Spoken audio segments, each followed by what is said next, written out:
Welcome, freaks! Freaks, this is a very special video to you from Mother Supreme on the Burnt Toast channel. I am going to read to you one of my favorite parts out of my book, Regina, in this special video to celebrate Freaktober.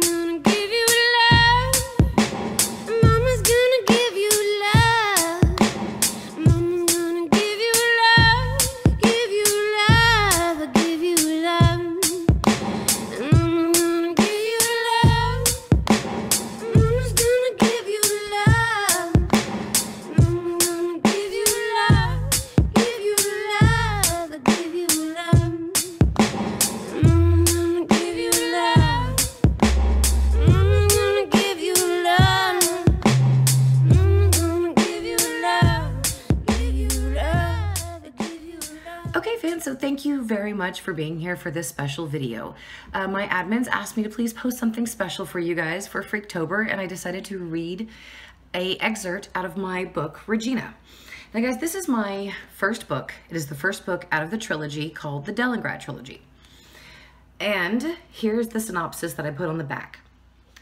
Since she was a child, 15-year-old Regina Roth has been the victim of disturbing, reoccurring nightmares of a house and a murder. In the summer of her 16th birthday, Regina leaves her posh life in New York for her mother's hometown in Texas to bury her mysterious grandmother. Life takes a tumultuous turn for Regina the moment she arrives in Lee. Regina discovers the small town of Lee is literally the scene of her nightmares. Haunted by a vengeful ghost and the lies told by her parents, Regina has no choice but to accept her new life in Lee. After a shocking incident leaves her shaken with fright, Regina is forced to discover the secret behind her dreams. With the help of linguistics professor, Dr. William Greer, Regina uncovers the horrifying answer. Regina is a terrifying tale of the horrors that lie inside our loved ones and the lengths they go to hide their secrets.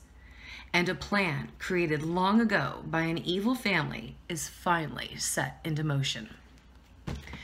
So, obviously you guys know that the main character is Regina, and she is living in Lee, and this is her boyfriend, a conversation that she is having with her boyfriend on her actual 16th birthday. Her best friend in Lee is Katie Kramer, and she accuses Stephen of kind of liking Katie, but yet dating her, Regina. So this is their conversation, and this is what happens. Stephen said, "Hey, birthday girl." I fell into the rocking chair beside him. "Hey, did you enjoy the party?" I giggled. I sure did. "What's the deal with that Jane girl? She was so rude to Katie," Stephen scoffed. His comment piqued my interest. "Why do you care if she was rude to Katie?" "I don't. I just wondered why she was rude, that's all." "Really?" The alcohol dared me to speak my mind. "Stephen, do you like Katie? And I don't mean as a friend." "No! Are you kidding me? Katie Kramer? You think I like Katie Kramer?" I wanted to laugh at the fact that he couldn't form his sentences properly, but I stayed silent. Stephen seemed genuinely angry that I accused him of secretly liking Katie. He opened his mouth to say something to me, but closed it quickly. His eyes refused to meet mine. He got up from his chair to leave. "Oh, come on, Stephen, don't get all pissy," I giggled as I ran after him. "Don't leave, let's talk about it." Stephen spun around to face me. "How dare you accuse me of liking another girl?" "I didn't mean to offend you. I want to talk to you about it if that's how you feel. I hope you know by now you can talk to me."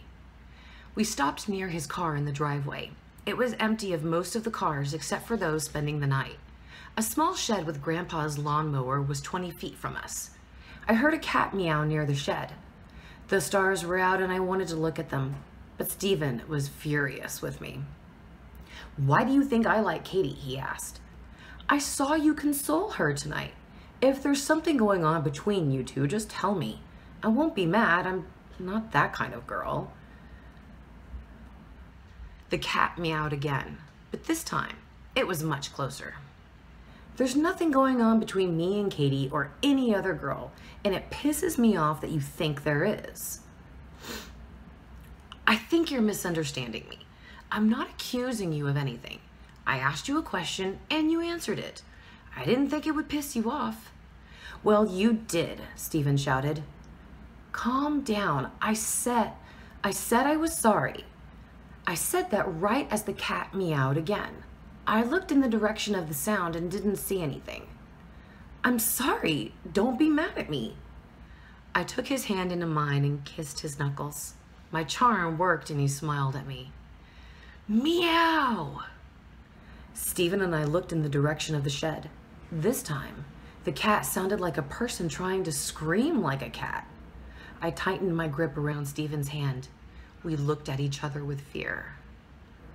Well, this is a great party, but I have to get going now. Goodbye, Stephen said as he pretended to turn away from me. I smacked his shoulder. Stop joking around. What was that? He shook his shoulders. Bobcat, maybe? I widened my eyes in terror. Let's get back inside. Meow. The voice was calmer and smoother. I recognized the human tone.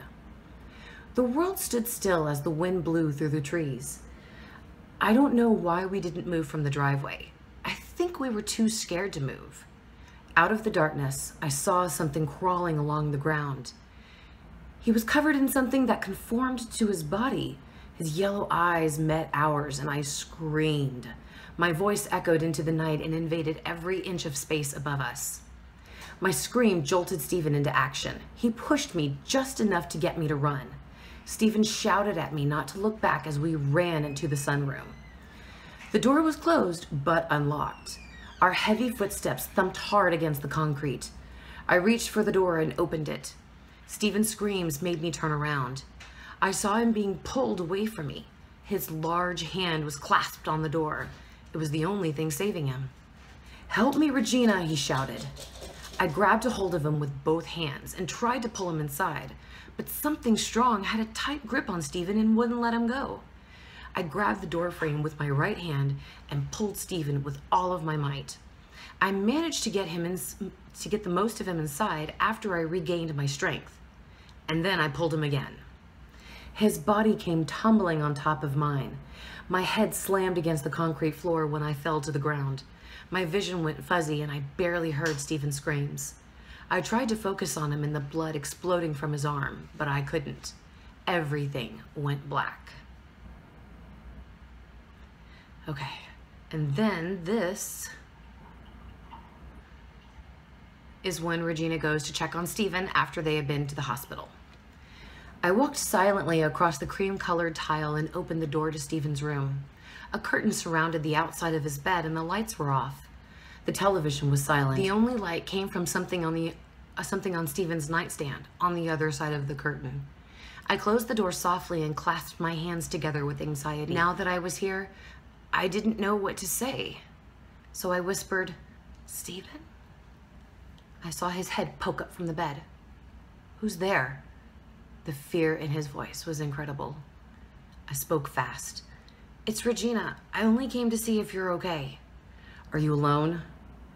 Yeah, but my parents are talking to my doctor outside. The curtain was the only thing between us.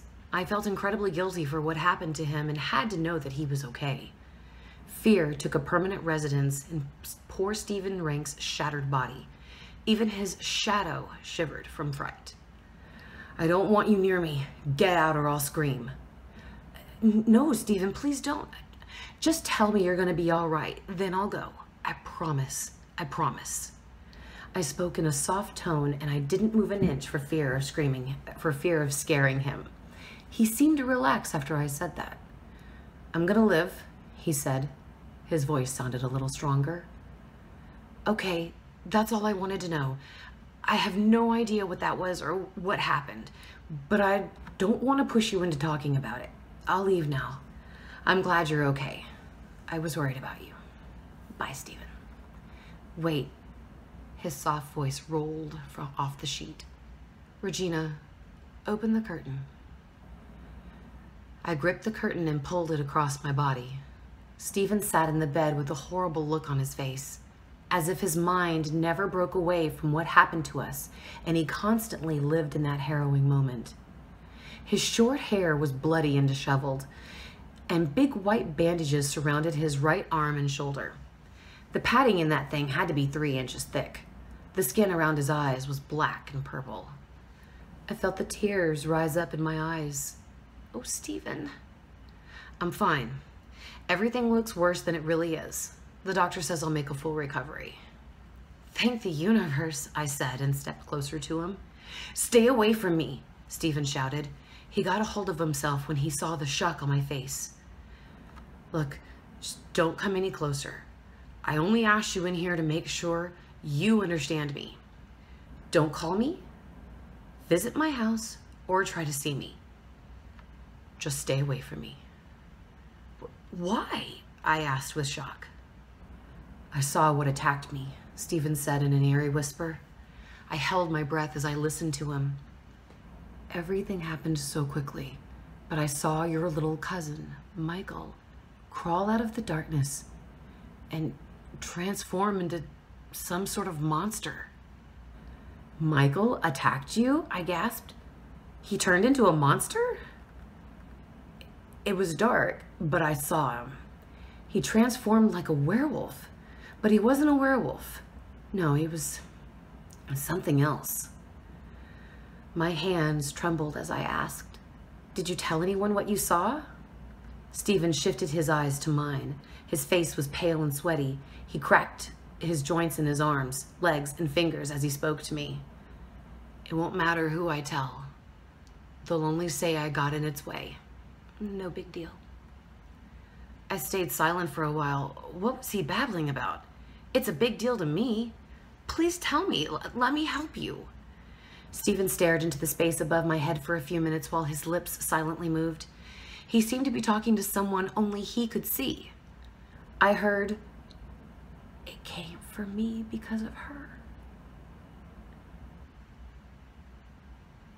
So guys, that is a nice sample of Regina. If you would like a copy of it, it's available on Amazon, barnesandnobles.com. You can go into bookstores and buy it. It's also available in pirating websites. You can certainly go download and pirate it. And thank you so much for for being here and for watching my special video for Freaktober for the channel of Burnt Toast. You need to do yourself a favor and click subscribe to their channel so that way you guys can get the amazing stuff that they are going to put out for the month of October.